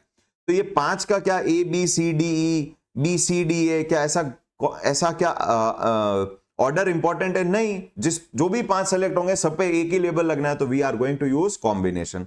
तो सबसे पहले 5 ग्रुप निकालिए, 5 का ग्रुप निकालिए 10C5, total count is equals to, देखो मल्टीपल रूल यूज होने वाले हैं, total count is equals to 10C5। अभी तो सिर्फ 5 निकले, अब बचे कितने? 5 ही बचे। अब बचे कितने के जी? 5 ही बचे। 5 में से अब आपने को, क्योंकि जो 5 लार्ज कैप हो गए उस पे मिड कैप और स्मॉल कैप का तो स्टिकर नहीं लगेगा, उस पे लेबल नहीं लगेगा। अब बचे 5 ही है, तो जब बचे 5 है उसमें से अब आपको कितने का ग्रुप और निकालना है? कितने का ग्रुप और निकालना है? 3 का ग्रुप और निकालना है। तो उसको निकालने का तरीका क्या है? 5C3। कम हो गए। अब कितने निकल चुके हैं जी? 8 पूरे निकल गए। अब तो जो 2 बचे उन पे स्मॉल कैप लगाना है, तो 2 का वापस 2 में से 2 का ही ग्रुप करना है, वो 1 ही आना चाहिए वैसे। तो ये अलग अलग ग्रुप के टोटल काउंट है। अब देखिए मेरे पास ये एक्चुअली 3 टास्क है। पहला टास्क 10 में से 5 को निकालिए, 10 में से 5 के ग्रुप निकालिए 10 5C। सेकेंड टास्क करना है, अब 5 में से 3 निकालने, सेलेक्ट करने हैं, तो 5C3। तो टोटल कितने टास्क हो गए, टोटल कितने आउटकम हो जाएंगे? तो हमारे पास पहला रूल था मल्टीप्लीकेशन रूल। अगर आपका एक पूरा ट्रायल 3 टास्क से बना हुआ है, पहला टास्क लार्ज कैप बनाओ, दूसरा टास्क मिड कैप निकालो, तीसरा टास्क है स्मॉल कैप निकालो।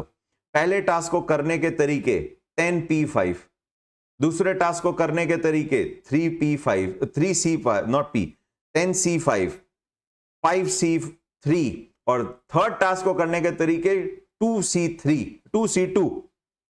यानी ये कितना हुआ? ये एक्चुअली हुआ 10 into factorial 10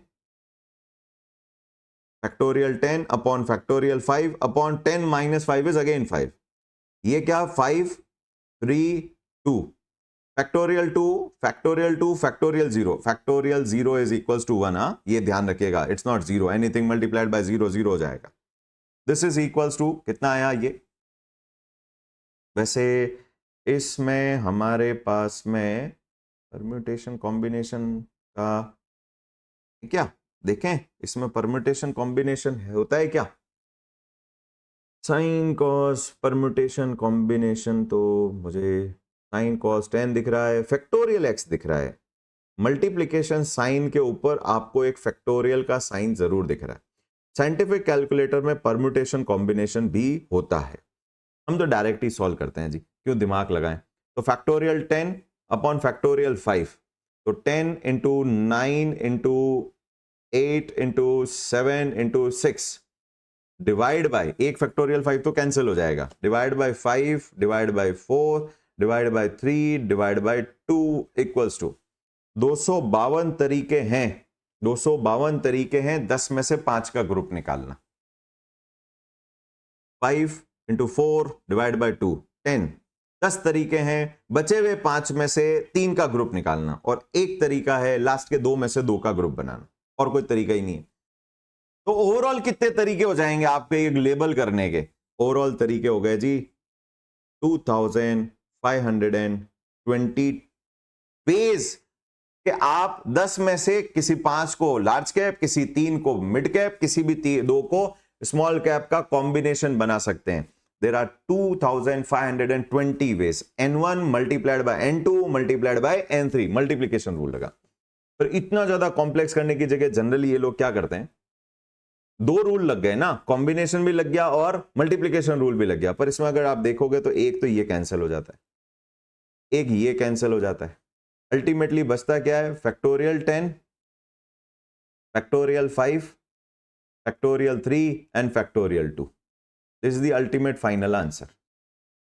10 multiplied by 9 multiplied by 8 multiplied by 7 divide by factorial 5 तो कैंसिल हो गया, divide by 3 divide by 2 divide by 2.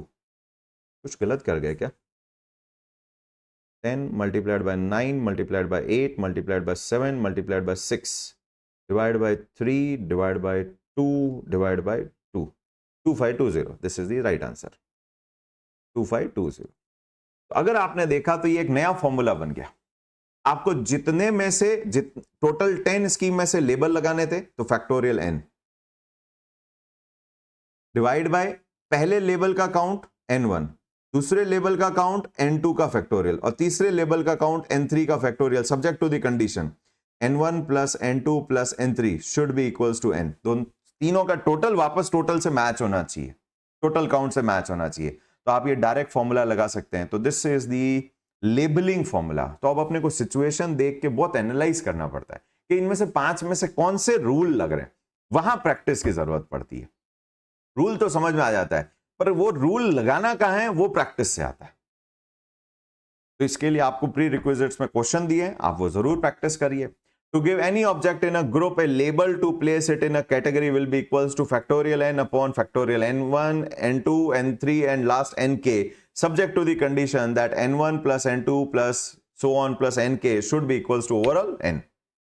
तो ये थे हमारे रूल ऑफ काउंटिंग जो हमने सीखे. और अब हम ये एक्चुअली प्रोबेबिलिटी में वो जो favourable events upon total events, तो न्यूमरेटर में भी कई बार कैलकुलेशन करनी पड़ती है, डिनोमिनेटर में भी कई बार कैलकुलेशन करनी पड़ती है, उसके लिए ये यूज आता है. आई होप सबको समझ में आया. लास्ट टॉपिक, समय काफी बढ़ा दिया बट अब एक और लास्ट टॉपिक लेके इसको जल्दी से क्लोज करते हैं. वैसे इस टॉपिक का एज सच हमारे टोटल प्रोबेबिलिटी रूल से इतना ज्यादा रिलेट नहीं करेगा, बट आपको ये प्रोबेबिलिटी भी एक तरीका है प्रोबेबिलिटी को लिखने का. The probability odds for and odds against. मैंने इसमें कुछ क्वेश्चंस दिया है क्या? आई थिंक नहीं दिया, कोई बात नहीं, हम क्वेश्चन बना देंगे immediate. Odds for and odds against, ये प्रोबेबिलिटी क्या है?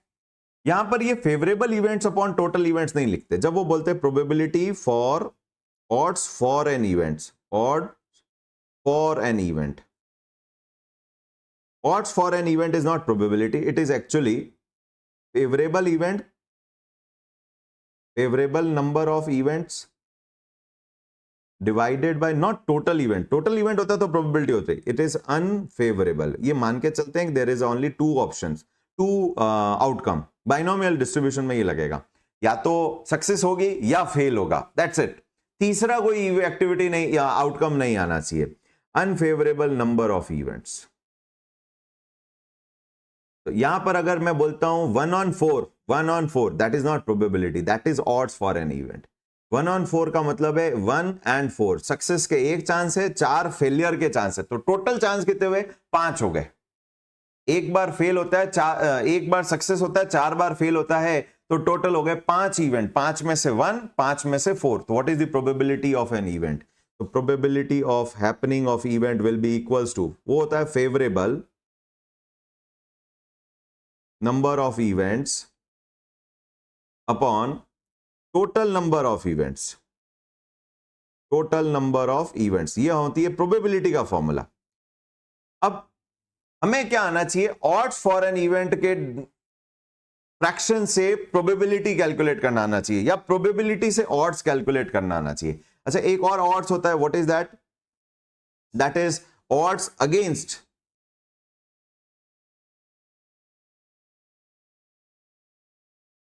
An event.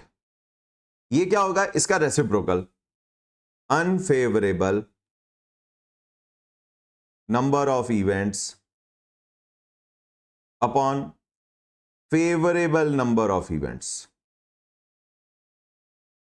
That is equals to 4 on 1. अब क्वेश्चन ये है कि ऑड से प्रोबेबिलिटी तक और प्रोबेबिलिटी से ऑड तक कैसे पहुंचे? कैसे पहुंचे जी? बड़ा इजी वे है, मैंने थोड़ा सा आई थिंक डिराइव कर रखा है यहां पर. तो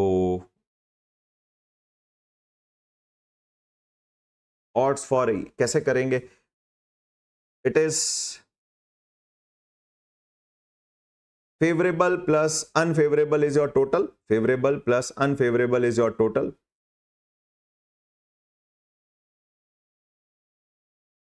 क्या मैं इसको ऐसा लिख सकता हूं? Probability of E complement. Now what is E complement? Probability of E complement. ये क्या होता है? E के ऊपर, उस आउटकम के ऊपर C लगा दिया जाता है.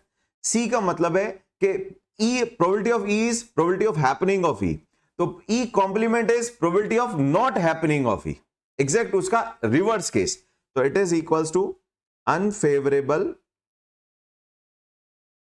नंबर ऑफ इवेंट्स, वो कॉम्प्लीमेंट बोला जाता है. E complement means E is not happening. Unfavourable number of events upon total events, total number of events. तो क्या मैं इन दोनों फॉर्मूले को कनेक्ट कर सकता हूं? क्या बिल्कुल कनेक्ट कर सकता हूं. Odds for an event, I can say odds for an event is equals to, this is also equals to 1 minus P E. अगर पीई के चांस 65% है तो पीई कॉम्प्लीमेंट के चांस 35% है, क्योंकि दोनों का टोटल 1 होता है. दोनों म्यूचुअली एक्सक्लूसिव है. एग्जॉस्टिव लिस्ट है, ई होगा या ई नहीं होगा, म्यूचुअली एक्सक्लूसिव है, और इसके अलावा और कोई आउटकम नहीं हो सकता. तो ये एग्जॉस्टिव लिस्ट भी हो गई. तो एक exhaustive list mutually exclusive event की प्रोबेबिलिटी का टोटल क्या होता है? 1. तो अगर ए की प्रोबेबिलिटी मुझे पता है, ई की प्रोबेबिलिटी पता है, तो ई कॉम्प्लीमेंट की probability will be 1 minus P E. I hope ये भी समझ में आता है. तो probability of an event, odds for an event will be equals to, क्या मैं इसको फेवरेबल नंबर ऑफ इवेंट्स को इस तरीके से लिख सकता हूं? Favourable number divided by total whole divided by unfavourable number divided by total. ऐसे भी तो लिख सकते हैं. न्यूमरेटर डिनोमिनेटर को एक कांस्टेंट से डिवाइड कर दिया. अगर ढंग से देखें, favourable number divide by total number is P E, divided by unfavorable upon total is PE complement, which is nothing but else your PE upon 1 minus PE at it. तो अगर 1/4 है तो पहले तो प्रोबेबिलिटी ऑफ एन इवेंट कितनी होगी, या probability of event दिया हुआ तो ऑड्स कैसे निकालेंगे? क्या इस फॉर्मूले को आप जिगजैग करके, टोटल अब हमारे पास में इस फॉर्मूले में कितने वेरिएबल है? एक है पीई, एक है ऑड्स फॉर एन इवेंट. दोनों में से कोई एक मिल जाए तो हम दूसरा निकाल सकते हैं. दोनों में से कोई एक मिल जाए तो हम दूसरा निकाल सकते हैं. एग्जाम्पल यही 1/4 वाला ले लेते हैं. तो अगर 1/4 और अगर पीई दिया हुआ है will be equals to P E उस साइड जाएगा, तो it will become 1 minus P E is equals to multiplied by odds for an event is equals to P E. Denominator में आ जाएगा पीई. सॉल्व करते हैं इसको, बेटर रहेगा. Odds for an event, for an event, event 1 minus P E is equals to P E. तो 1 minus, so 1 upon PE,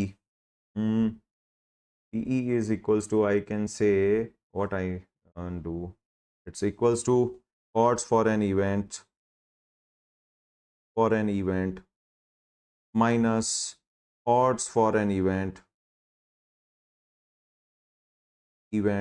multiplied by P of E is equals to P of E. अब ये उस side जाएगा. Okay, this will be odds for an event is equals to, उस side जाएगा तो वो plus हो जाएगा, PE कॉमन हो जाएगा, 1 plus odds for, so PE is equals to odds for event divided by 1 plus odds. तो ये थोड़ा सा फॉर्मूले डायरेक्ट याद ही होंगे तो बेहतर होगा. अब मेरे पास odds फॉर एन इवेंट है 1/4 दे रखा है. तो कैन आई से what is the probability of happening of event, यानी 5 में से एक चांस है इवेंट फेवरेबल होने के. 0.2 आनी चाहिए probability of event. So let's see, it is 1/4 upon 1 plus 1/4. तो overall it is 1/5, that is 0.2. 0.2 is your final answer. तो ये हमारा फॉर्मूला बन गया. पीई से आपका ऑड्स फॉर एन इवेंट निकालना और ऑड्स फॉर एन इवेंट से पीई निकालना, ये आपको दोनों एक दूसरे के साथ में चेंज करना आना चाहिए. एज सच आगे हमारे एक्सपेक्टेड वैल्यू और वेरिएंस में तो नहीं आएगा, बट जस्ट एक छोटा सा प्रोबेबिलिटी का कॉन्सेप्ट था जो कि प्रोबेबिलिटी से कनेक्टेड था, हमने वो भी डिस्कस किया. तो यहां क्लोज करता हूं इस सेशन को, काफी समय हो गया. Done for today.